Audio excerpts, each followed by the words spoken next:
No princípio, após criar os céus e a terra e tudo que neles há, Deus formou o ser humano. Diferente de tudo que fora criado antes, o homem não surgiu apenas pela palavra. O Senhor Deus moldou com suas próprias mãos espírito e a terra, e soprou em suas narinas o fôlego da vida. Assim, o homem tornou-se alma vivente. Adão, o primeiro homem, foi criado à imagem e semelhança do Criador, dotado de razão, liberdade e espírito. Deus plantou um jardim ao oriente, no Éden. Era um lugar exuberante, repleto de árvores belas e frutíferas, rios límpidos que dividiam-se em grandes correntes, e uma paz que pairava sobre toda a criação. Nesse jardim, Deus colocou o homem para cuidar e cultivar a terra. Ali Adão encontrou sustento, abrigo e comunhão íntima com o Criador. No centro do jardim, Deus colocou duas árvores especiais, a árvore da vida e a árvore do conhecimento do bem e do mal. E o Senhor deu um mandamento claro a Adão.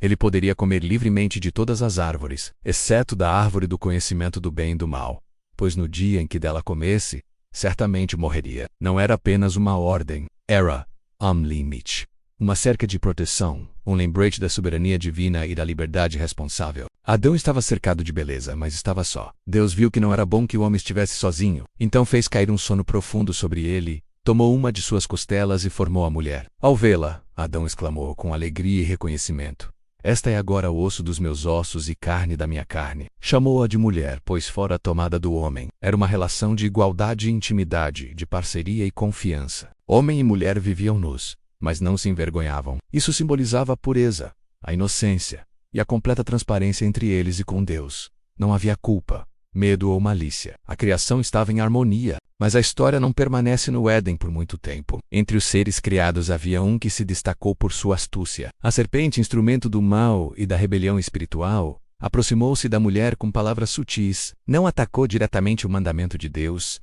Antes, plantou dúvidas. Disse: "Foi assim que Deus disse, que vocês não podem comer de nenhuma árvore do jardim." Eva respondeu que poderiam comer dos frutos, exceto daquele que estava no centro do jardim. Acrescentou que sequer podiam tocar nele, para que não morressem. A serpente então mentiu, disfarçada de verdade: "Certamente vocês não morrerão. Des soube que no dia em que comerem, seus olhos se abrirão e vocês serão como Deus, conhecedores do bem e do mal." O desejo pelo conhecimento, o apelo à autonomia, a ideia de ser como Deus, tudo isso tocou o coração da mulher. Ela viu que o fruto era bom para comer, agradável aos olhos e desejável para dar entendimento. Tomou do fruto e comeu. Depois deu também ao seu marido, que estava com ela, e ele comeu. Imediatamente, seus olhos se abriram. Eles perceberam que estavam nus. Vergonha e medo os invadiram. Tentaram cobrir-se com folhas de figueira. A pureza havia sido perdida. A culpa manchara aquilo que antes era perfeito. Mas em vez de correrem ao encontro do Senhor, esconderam-se entre as árvores. O relacionamento de confiança fora quebrado. A voz que antes trazia consolo agora trazia temor. Deus chamou: "Adão, onde estás?" Não porque não soubesse onde ele estava, mas porque queria levá-lo ao reconhecimento. Adão respondeu: "Ouvi tua voz e tive medo, porque estava nu, e me escondi." Deus perguntou: "Quem te mostrou que estavas nu? Comeste da árvore que te ordenei que não comesses." Adão tentou se justificar: "A mulher que me deste por companheira me deu do fruto, e eu comi." Eva também se defendeu: "A serpente me enganou, e eu comi." O pecado, ao entrar no mundo, não trouxe apenas culpa, mas também divisão, acusação e distanciamento. A harmonia foi rompida. Deus então pronunciou juízo sobre cada um. A serpente, foi dito que rastejaria sobre o ventre e que haveria inimizade entre ela e a mulher, entre sua descendência e o descendente dela. Esta foi a primeira promessa de redenção.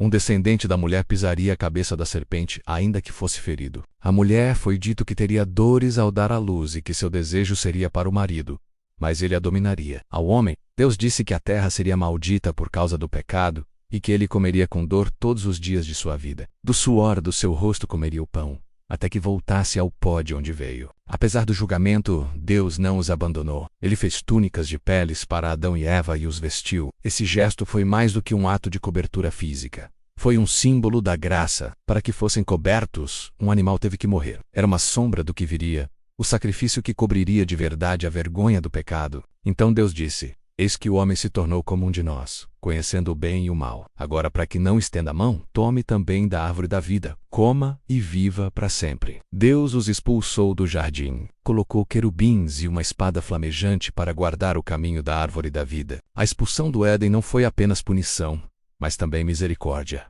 Viver eternamente em um estado caído seria tormento. Deus impediu que o homem permanecesse naquele estado para sempre. O Jardim do Éden tornou-se uma lembrança de algo que foi perdido, mas também um símbolo de algo que ainda seria restaurado. Desde aquele momento, o plano de redenção começou a se desenrolar. Deus não desistiu da humanidade. A história de Adão e Eva é a história da humanidade. Todos nós, de alguma forma, repetimos esse padrão.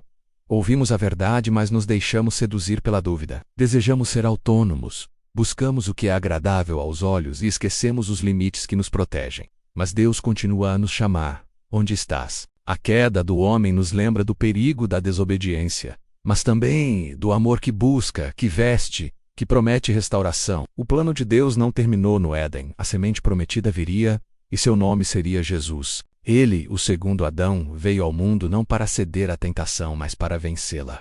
Onde o primeiro falhou, o segundo triunfou. Jesus resistiu ao engano, viveu sem pecado, e na cruz, esmagou a cabeça da serpente. Foi ferido sim, mas sua ferida trouxe cura. Em Cristo, somos convidados a voltar à comunhão com Deus. Não ao Éden físico, mas a um relacionamento restaurado. Somos vestidos, não com folhas ou peles de animais, mas com a justiça de Cristo. E um dia, os que creem comerão da árvore da vida, agora guardada, mas prometida para os que vencem. A história de Gênesis 2 e 3 nos lembra que Deus é justo, mas também é gracioso.